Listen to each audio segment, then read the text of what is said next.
Welcome to the first episode of Catan Public Radio. My name is Monica. You may know me on social media as Anthissa and through Pokemon Go. And welcome! If you're here, you're curious about the new game, Catan World Explorers, that Niantic has just launched on beta in New Zealand.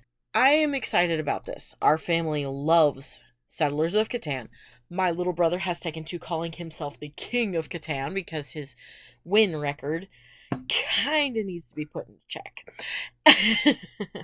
If you don't know anything about Catan, I'm going to just take this time with this episode to just basically do a breakdown of the game and how the mobile game is going to be a bit different from that, and send you in the direction of a YouTube video that was recently released by Fodder on Twitter, PokeFodder on YouTube, and that just basic stuff. We don't know much yet, as the game is still in beta, and it is going to go through a rollout phase and everything, and I'm just kind of wanting to cover the news and the information and get people acquainted with the game and what we can kind of expect going forward.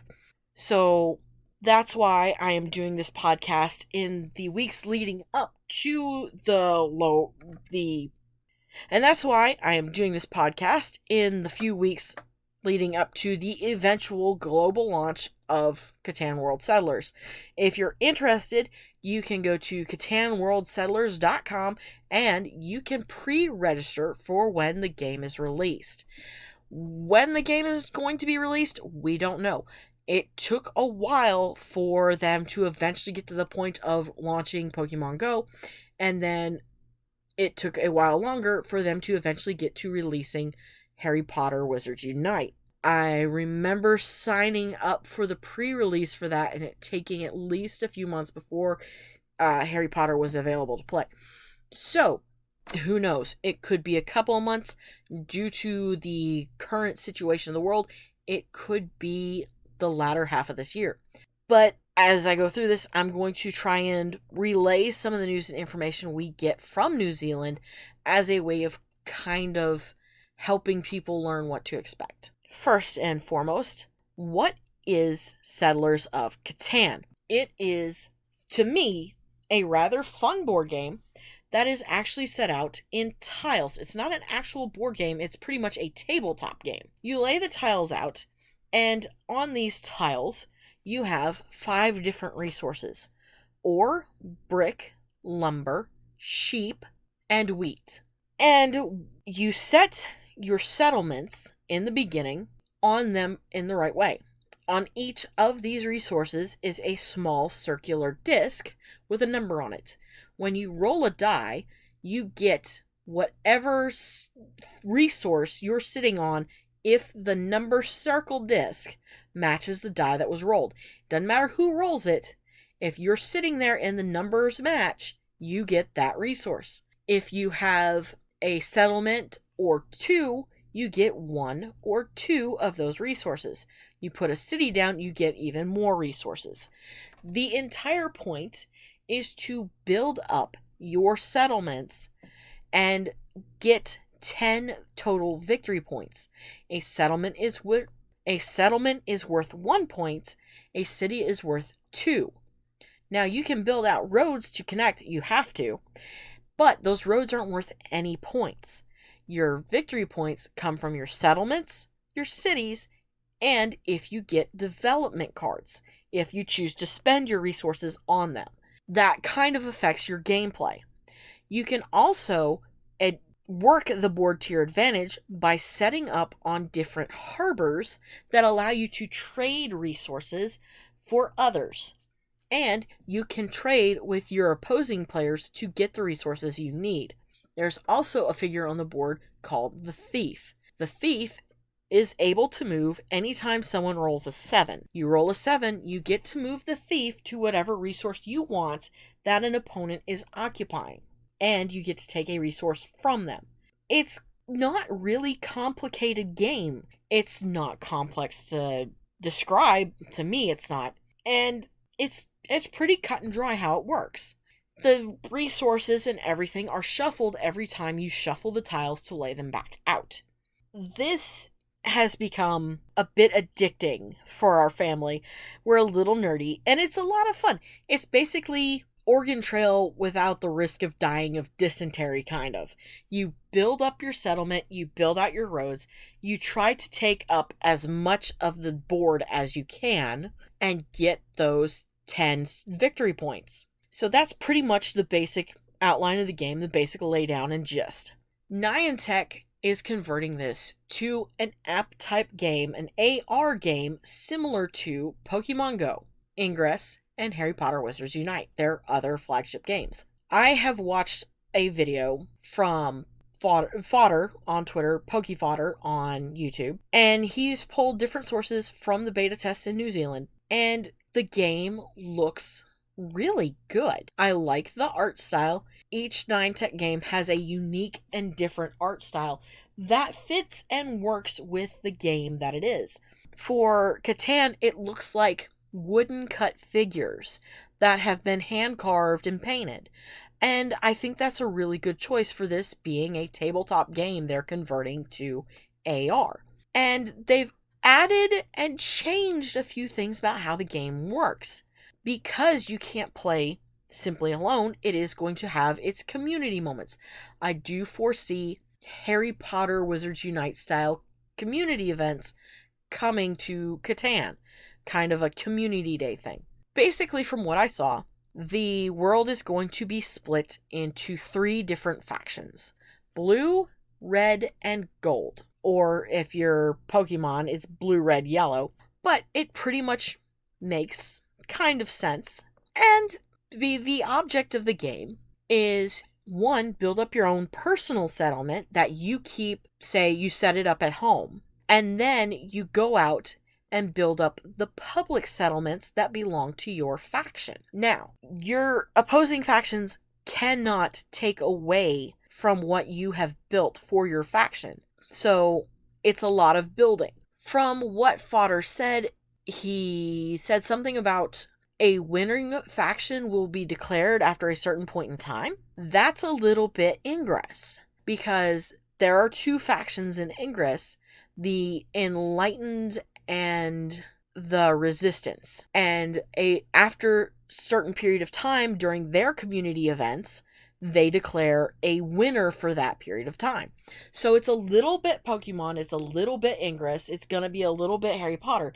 It's really interesting to see how all these parts are going to play together and work together. So one of the videos showed dice being thrown. So I'm guessing you get a certain number of resources every day, although it is going to be limited to 2 resources in your cell area. So this is going to be, I think, a mechanic of trading. You have 2 prominent resources, but you need to have all 5 to build up certain things. I know you need at least 4 in the board game to build up a city or a settlement. A basic settlement requires sheep, lumber, brick, and wheat. To increase a settlement to a city, you have to have 2 wheat and 3 ore. You're going to have a friends list in this Catan World Explorers. That's going to be a given. There's also a chat bubble on these games, which is a first for a Niantic game. Well, not really a first. Ingress does have chat function, but Pokemon Go and Wizards Unite do not. Catan will.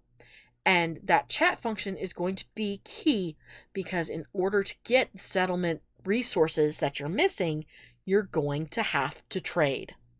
Whether it's within your faction only, or if you can trade across faction, that's left to be seen yet. But I think trading across faction is going to be available as well. So your trading is going to have to occur on a wide scale. You're probably going to have to set up trades from wherever you're at to maybe another city or state away, I think. I'm not sure exactly how it works, but it does use the same open street maps that Ingress and Pokemon Go and Harry Potter Wizards Unite use. So this is going to get really interesting. I am intrigued by this game. I want to see what happens. I can't wait to start seeing more of the information come out of New Zealand. With Harry Potter Wizards Unite, I know they did the beta test in Australia, and they went ahead and started testing the Brilliant events, the community days and stuff. So we will actually get to see something similar come out of Australia, New Zealand, when Settlers of Catan World Explorers really gets going. I am interested to see what kind of events they come up with. I am interested in seeing what kind of community days we get. I think it'll be probably something to allow more trades of resources, and whether or not there's any kind of like competition thing. I know we've already got the competition as it is because there is going to be a winning faction after a certain period of time. But what kind of competition thing would occur on like a community day? That's going to be interesting. All of this is a lot to consider. I'm excited for the game. If you're interested in Harry Potter Wizards Unite, Pokemon Go, Ingress, if you've played any of those games, I think Catan will be worth at least trying out. Yeah, you have to weigh what games you play on your phone. If you play, regular console games, how is that going to compete with what you do? Yes, it is something you have to figure out over time. How much time do you allot and everything? But, for at least a trial period, it is worth trying. I'm going to be trying it. That's for sure. This is going to be really cool, I think. And I'm honestly genuinely excited. I know my siblings are excited for this. And I hope there's a good amount of other people excited for this as well, because this is a different kind of community-based game. No, I don't think you're going to have some of the rivalry like we've seen in Pokemon Go or what I've heard about in Ingress. I think Catan will be a little more relaxed. But I've played several rounds of Catan with my siblings, and there was nothing relaxing about that. I think, it's going to start at least relaxed. And it may pick up a little bit more along the way. It'll be interesting to see how this game progresses. And I like I said, I'm genuinely excited for this, and I can't wait to play it. I am going to do my best to keep up with the information. For the time being, while this game is in beta test mode, I am only going to do a show every other week unless big information comes out. I'm going to try and keep my ears to the ground and see what happens. And if something big gets launched, I will make sure to make a podcast episode next week. I'm going to go over some videos and stuff over the next week and see if there's anything worthwhile to build another show on, or if I just want to compile all that and wait a week after that before launching the next episode. Thank you for joining me, and thank you for being curious about this interesting game. Yes, I know the name of the podcast is a little weird, but I wanted to do this podcast since I heard about the pre-registration. I've been scratching my head on it. And this Catan Public Radio, I think, is a really cool name to use. So hopefully you like it. Hopefully you enjoy this podcast. And it's a lot to look forward to. And it's going to be a journey. And for world explorers, that's going to be the main core of this thing. The journey that takes us forward. And I do like that they use the term world explorers, because Niantic wants these games to get you out, get you moving, get you looking at your community in a different way. So here's hoping that we get some really good news and information and everything goes well. This is going to be a really short episode for now, and I hope you can forgive me for that. Thank you for listening. Thank you for joining me. I hope I get to see you next week. I am going to drop information in the description of this. The link to PokeFodder's video about Catan, where you can see the way the game looks, the way the interface is set up, the menu button, how the cards work, and all of that. And just get a background on the game as well. Plus, I am going to link to CatanWorldExplorers.com. If you're interested in signing up for the pre-release, you can do that there and get yourself set up. I don't know when everything's going to go live on it. The pre-release is not listed in the app stores at the moment because they would have to release it within like a certain period of time. So it's all just through this website. And like I said, it's a short episode, but it's a beginning, and beginnings are exciting. So I hope you're as excited as I am, because this is going to be fun. I will be back within, if not next week, the week after for sure, to bring you another episode of Catan Public Radio. Thank you for joining me so much. I appreciate it. Have a wonderful whatever time of day it is, wherever you're at.